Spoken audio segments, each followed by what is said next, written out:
समर्पण। मैंने एक उड़ती सी निगाह उस पर डाली। हाँ, वह तुषार ही तो है। चश्मे का फ्रेम बदल गया है। एक अंतराल के बाद मैं दिल्ली एक अधिवेशन में आई थी। वहीं से लौटते समय स्टेशन पर अचानक तुषार दिख गया था। मेरा अल्हड़पन और बेरुखी ही हमारे बिछोह का कारण बना था। मैंने जोर निगाह से उसकी गतिविधियों का बारीकी से निरीक्षण किया, यह देखने के लिए कि शायद उसके साथ उसकी कोई नई सहयोगी या जीवन साथी हो, लेकिन ऐसा कोई दिखा नहीं। मैं जानबूझकर एक दो बार उसके सामने से गुजरी, परंतु कुछ बोली नहीं, लेकिन उसने भी मुझे अनदेखा कर दिया। मेरा अंतर्मन एक बार फिर आहत हो गया था। तभी मेरी गाड़ी आ गई और मैं अपने कंपार्टमेंट में चढ़ गई। 5 मिनट के विराम के बाद रेल ने एक लंबी सीटी दी और धीरे धीरे स्टेशन छोड़ने लगी। मेरी निगाहें अभी भी तुषार को ही ढूंढ रही थी। धुंधली होती तस्वीर को जब मैंने ध्यान से देखा, तब पाया कि तुषार अपलक मेरे कंपार्टमेंट को देख रहा है, शायद इस उम्मीद में कि गाड़ी रुक जाएगी और मैं रेल से उतरकर तुषार के पास पहुंच जाऊंगी। मैंने एक चादर निकाली और बर्थ पर लेट कर ओढ़ लिया। तुषार को देखकर एकाएक पुरानी यादें ताजा हो चली थी। मैं 4 भाइयों में अपने पापा की इकलौती लाडली बेटी और लाडली बहन थी। मुझे हाथों हाथ लिया जाता था।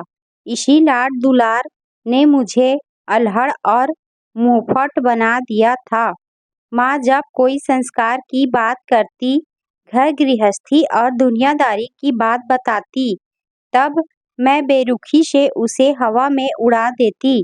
पढ़ाई लिखाई और खाते खेलते बचपन कब गुजर गया मालूम ही नहीं पड़ा। जब तुषार अपने माता पिता के साथ मुझे देखने आया, तब एहसास हुआ कि मैं बड़ी हो गई हूँ। मेरी खुशी के लिए मेरे चारों भाई हाथ बांधे खड़े थे। पापा डबाई आंखों से मुझे देख रहे थे।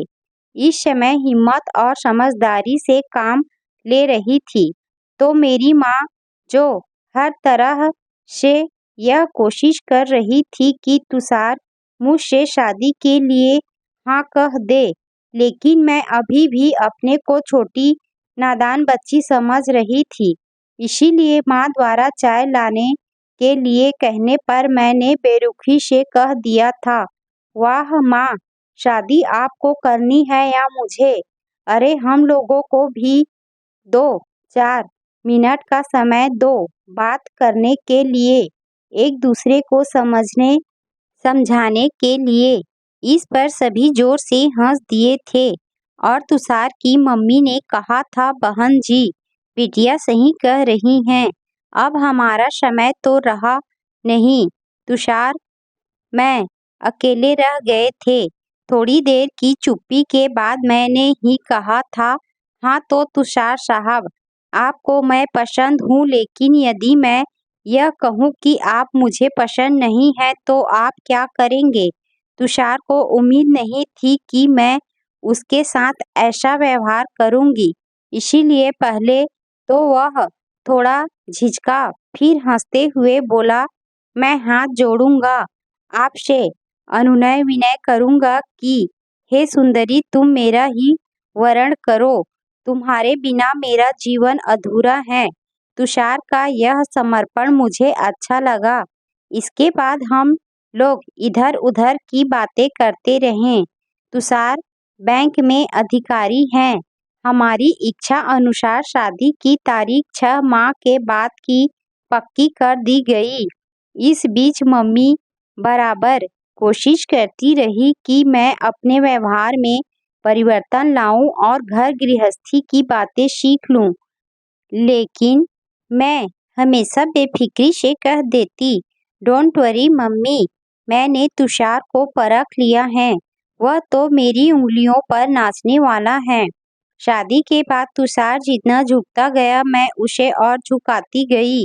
वह जीवन में बहुत सामंजस्य स्थापित करके चलने वाला था। वह अक्सर कहा करता, भाई हम तो ठहरे बैंक वाले, प्रबंधन की भी सुननी पड़ती हैं, स्टाफ की भी और ग्राहकों की भी, किसी को नाराज नहीं कर सकते। अब एक तुम और बढ़ गई हो। इस बीच मेरी भी नौकरी समाज कल्याण बोर्ड में सचिव के पद पर लग गई। तुषार बैंक जाते समय मुझे गाड़ी से ऑफिस छोड़ देता और वापसी में पिकअप कर लेता था। एक बार मेरी मीटिंग चल रही थी और मैं 1 घंटे लेट हो गई थी।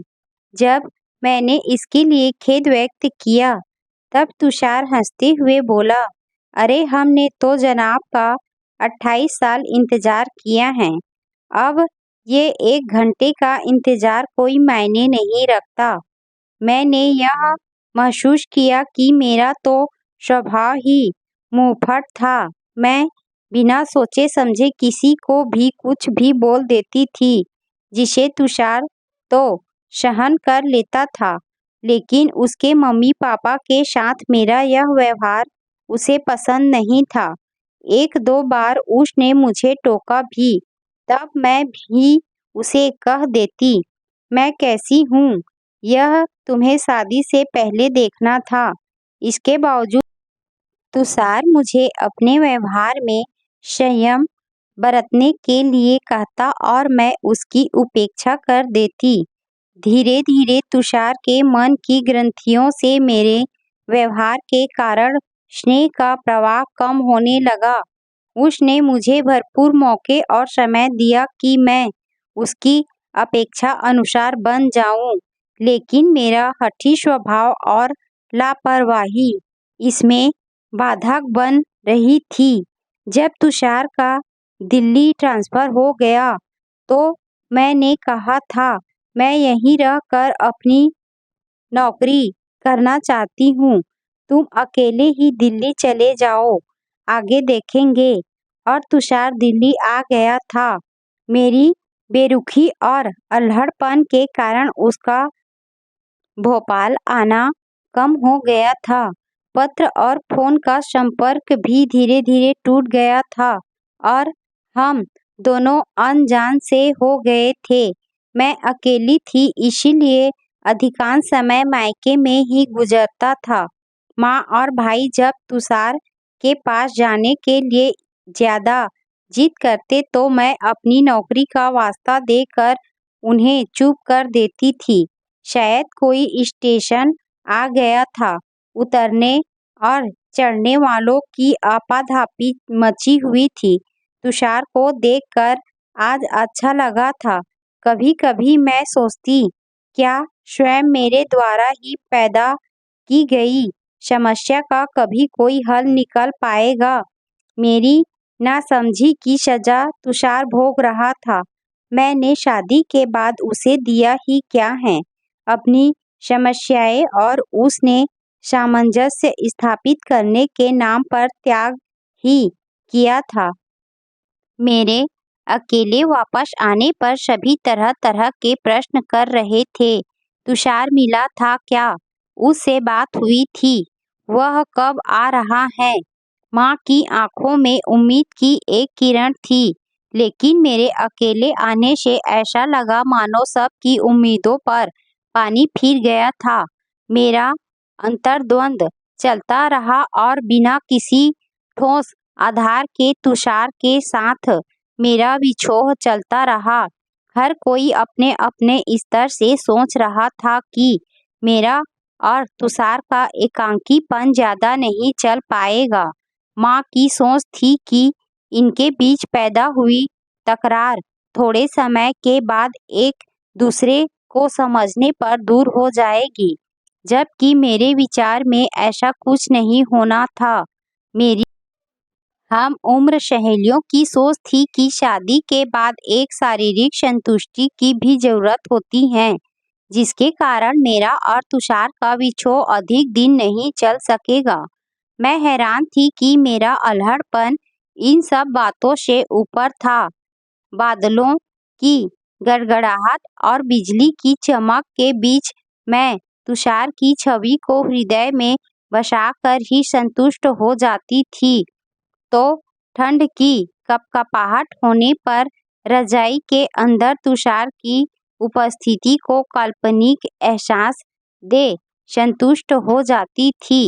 राह चलते मैं महसूस करती कि तुषार मेरे साथ हैं।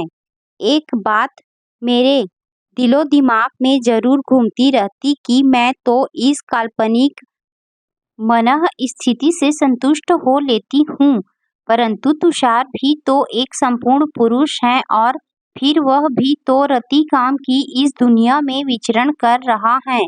वह अपनी शारीरिक संतुष्टि और मानसिक शांति के लिए अगर किसी और की बाहों में विश्राम करने लगा तो मेरा क्या होगा? बस यहीं आकर मेरा समीकरण गड़बड़ा गया। मेरा विश्वास डोल गया और एक तीव्र वेदना से हृदय जल उठा। मैं अब और विवाद तथा उपहास का केंद्र बनना नहीं चाहती थी। मुझे अपने कृत्यों पर गंभीरता से सोचना था और तुषार के प्रति अनन्य भाव से समर्पित होना था। मेरा अंतर्मन चित्कार कर रहा था कि शिव की क्रोधाग्नि से यज्ञ विध्वंस होने के पहले मुझे शिव की शरण में चले जाना चाहिए। आज मैं शिव और तुषार में समरूपता देख रही थी। भोला भाला तुषार मेरे सुख के लिए उसने विष का प्याला पी लिया था, क्रोध को त्याग दिया था, अपनी कामाग्नि पर संयम का तुषाराघात कर दिया था। दिन तो काम-काज में गुजर जाता लेकिन रातें बड़ी मुश्किल से गुजर रही थी। बाद में मुझे यह भी मालूम हुआ था कि हमारे मिलन के लिए ही मेरे भाइयों ने तुषार को मेरे दिल्ली जाने के कार्यक्रम के बारे में बताया था, लेकिन हमारे मिलन का वह अभियान सफल न होने पर अब घर के सभी लोग उदासीन हो गए थे। अब अकेले चलते हुए ही राह बनानी थी। तुषार की तरफ रुझाना होने पर परिस्थितियां बदली सी नजर आने लगी थी। शारीरिक क्षुधा और मानसिक उत्तेजना तुषार से मिलने के लिए प्रेरित कर रही थी। अगले ही दिन मैं निरपेक्ष भाव से अपने को हालात के हवाले कर दिल्ली रवाना हो गई। वातावरण में ठंडक थी। हल्की धुंध के बीच सूरज की किरणें स्टेशन की छत की दरारों से गुजरकर एक-एक डिब्बे पर अटक रही थी। मैंने अलसाई आंखों से एक उड़ती निगाह स्टेशन पर डाली और अपना सामान उठाकर डिब्बे से उतरने लगी। तभी प्लेटफार्म के एक कोने में मालगाड़ी से सटे एक आदमी को देखकर मेरी निगाहें फिर थम गई थी। वही जाना पहचाना चेहरा, उड़ते बाल, रुमाल से चश्मे के कांच पर जमी धूल को साफ करते तुषार पर। तो क्या तुषार रोज इसी तरह स्टेशन पर आता है, मेरे इंतजार में, या कोई और हो जिसे छोड़ने या लेने वह आता है? मैं उदासीन भाव से गेट की तरफ बढ़ने लगी। तभी तुषार पास आया और सामान अपने हाथ में लेते हुए बोला, चलो घर चलें, और मैं एक आज्ञाकारी बच्चे की तरह उसके पीछे चल दी। मेरे व्यवहार में आई गंभीरता और सकारात्मक को सोच को देखते हुए मेरे घर से निकलने पर मेरे भाइयों ने तुषार को फोन कर दिया था। तुषार और मैं नए नवेले दूल्हा दुल्हन की तरह घूमते हुए हनीमून का लुत्फ ले रहे थे। तुषार कह रहा था, हमारे इस स्वच्छंद मिलन में विलंब जरूर हुआ, लेकिन वैवाहिक जीवन में बिना किन्हीं दबाव, अहम एवं पूर्वाग्रह के समर्पण ही सार्थक होता है।